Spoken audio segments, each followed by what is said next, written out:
तो इस चैप्टर की शुरुआत में हम उस सोल्जर को देखते हैं जो कहता है, डैम इट, मैं उसके फुटस्टेप्स को भी ट्रैक नहीं कर पा रहा। आखिर वो इतनी जल्दी कहाँ चला गया? ये रास्ता जिससे मैं जा रहा हूँ वो एरिया एक्स में जाने का सबसे शॉर्टेस्ट रास्ता है, लेकिन मैं फिर भी उसे नहीं ढूंढ पा रहा। तो क्या इसका मतलब वो इस कार से भी फास्ट मूव कर रहा है? मेरे सामने ही एरिया एक्स है, तो अगर मैं लाउड स्पीकर का यूज करता हूँ तो वो मेरी आवाज को तो सुन लेगा, लेकिन इस वजह से मैं कई सारे मॉन्स्टर्स को अपनी तरफ अट्रैक्ट कर लूंगा। लेकिन इस समय मेरे लिए ये मैटर नहीं कर रहा। मैं एक सोल्जर होने के भी लायक नहीं हूँ। जिसके बाद वो उस लाउड स्पीकर में चिल्लाते हुए कहता है, मैं वो सोल्जर हूँ जिसे तुमने अभी कुछ देर पहले बचाया है। ये एरिया जल्द ही बॉम्ब होने वाला है, तो तुम जल्दी यहाँ से निकल जाओ। मैं ये दोबारा रिपीट कर रहा हूँ, जल्दी यहाँ से निकल जाओ। जो सुन के सोरा कहता है, क्या बॉम्बिंग? तो इसी वजह से मैं अभी तक यहाँ पर एक भी हंटर्स को नहीं देख पाया। खैर, ये मॉन्स्टर्स मेरे लिए कोई ज्यादा प्रॉब्लम नहीं है, लेकिन मैं ये नहीं जानता कि मैं इस ब्लास्ट हिट को सह सकता हूँ या नहीं। लेकिन फिर भी मुझे इन बेकार के रिस्क को अवॉइड करना चाहिए। साथ ही ये सोल्जर अपनी लाइफ को रिस्क में डालकर यहाँ मुझे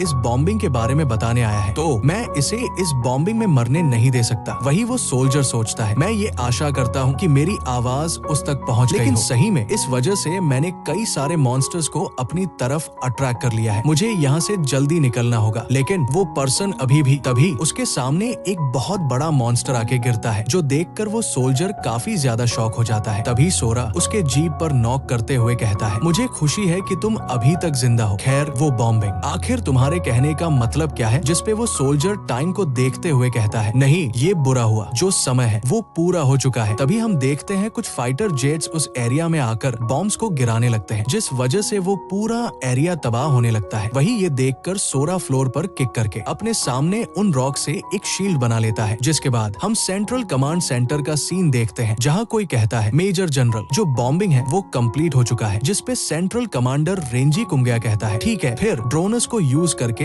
उस जगह की सिचुएशन को चेक करो और जितने भी मॉन्स्टर्स इस बॉम्बिंग से बचे हैं उनके लोकेशन को डिटेक्ट करो। जिसपे वो असिस्टेंट कहती है, हमें सराउंडिंग ड्रोन से कोई भी लाइफ साइन डिटेक्ट नहीं हो रही है। जिसपे कोई कहता है, क्या? तो आखिर वो मॉन्स्टर्स जो वहाँ से एस्केप किए हैं वो कहाँ गए हैं? जिसपे वो असिस्टेंट चेक करके बताती है, जो मॉन्स्टर्स है वो अभी बॉम्बिंग जोन में ही है और जितने भी मॉन्स्टर्स इस बॉम्बिंग जोन के बीच में थे वो पूरी तरह से अनस्क्रैच। जो सुन के मेजर जनरल कुंगया कहता है, ये इम्पॉसिबल है। वही वो फीमेल कमांडर कहती है, आखिर उन ड्रोन फुटेज का क्या? जिसपे वो असिस्टेंट उन्हें चेक करने लगती है, जहाँ वो देखते हैं एक बड़ा मॉन्स्टर उस बॉम्बिंग एरिया के बीच में खड़ा होता है, जिसके चारों तरफ एक शील्ड होता है। जो देख के वो सोचते हैं, क्या इसी मॉन्स्टर ने ये सब किया है? तभी वो उस मॉन्स्टर के कंधे पर किसी चीज को देखते हैं, जिसे देख के वो कहते हैं, जरा रुको, क्या ये कोई इंसान है? वही हम उसी मिस्टीरियस पर्सन को देखते हैं जो उस ड्रोन की तरफ देखता है, जिसके साथ ही एक पावरफुल मॉन्स्टर उस ड्रोन के ऊपर अटैक करके उसे चकनाचूर कर देता है। जो देख के वो असिस्टेंट कहती है, हमारा कम्युनिकेशन जो उस ड्रोन के साथ था वो कट चुका है। वही ये देख के वो फीमेल कमांडर कहती है, इस बार का जो सिचुएशन है वो पहले से काफी ज्यादा डिफरेंट है। और आखिर वो क्या चीज थी? इस बार के मॉन्स्टर्स ये जान रहे हैं कि हम उन सभी के ऊपर ड्रोन से नजर रख रहे हैं। वही इस सिचुएशन को देखकर वो कमांडर नोबुओ यूएसा कहता है, सभी सोल्जर जो इस समय गैरिसन जोन में है वो वहाँ से इवैक्यूएट हो जाए। साथ ही वो फीमेल कमांडर भी कहती है, सभी मिलिट्री वापस आकर वॉल्स को प्रोटेक्ट करो। तभी वो असिस्टेंट उन्हें बताती है, उन मॉन्स्टर्स का जो डायरेक्शन है वो वॉल्स की तरफ नहीं है। जो सुन के वो सभी दोबारा शॉक हो जाते हैं। जिसपे वो फीमेल कमांडर कहती है, तो आखिर वो सभी मॉन्स्टर्स कहाँ जा रहे हैं? जिसपे वो असिस्टेंट बताती है, वो सभी मॉन्स्टर्स एरिया B-22 के तरफ जा रहे हैं। जो सुन के वो फीमेल कमांडर कहती है, ये तो वही एरिया है जहाँ वो मिस्टीरियस पर्सन गया है। जिसके बाद वो असिस्टेंट से कहती है, जितने भी ड्रोन्स बचे हैं उन्हें एरिया B-22 के तरफ भेज दो। हमें ये पता करना होगा कि उन मॉन्स्टर्स को एडवांस होने से क्या चीज रोक रही है। जिसके बाद हम फिर से बॉम्बिंग जोन का सीन देखते हैं, जहाँ वो सोल्जर इधर उधर देखते हुए कहता है, जो बॉम्बिंग है वो रुक चुकी है। फिर वो अपने आप को देखते हुए कहता है, मैंने सर्वाइव कर लिया, मैं अभी तक जिंदा हूँ। जिसपे सोरा उससे कहता है, तुम इसके लिए काफी जल्दी सेलिब्रेट कर रहे हो, जो मॉन्स्टर्स है वो भी जिंदा है और वो इसी तरफ आ रहे हैं। तभी वो किसी चीज को नोटिस करता है, जिसके साथ ही वो सोल्जर से कहता है, नीचे झुको। वही हम देखते हैं वो एक ड्रोन होता है, जिसे देख के वो सोल्जर कहता है, ये तो एक मिलिट्री ड्रोन है। क्या मॉन्स्टर्स ने इस ड्रोन पे अटैक किया? ऐसा पहले कभी नहीं हुआ है। जिसपे सोरा कहता है, इन सरप्राइजेस को तुम बचा के रखो और यहाँ से भागो। वही हम देखते हैं उनके सामने कई सारे बड़े और पावरफुल मॉन्स्टर्स आ चुके होते हैं और इसी के साथ ये चैप्टर यहीं पर खत्म होता है। तो मिलते हैं इसके अगले चैप्टर में। तब तक के लिए वीडियो को लाइक करके चैनल को सब्सक्राइब कर कर दीजिए और कमेंट में बताना ना भूलें कि आपको मेरी ये एक्सप्लेनेशन कैसी लगी। धन्यवाद।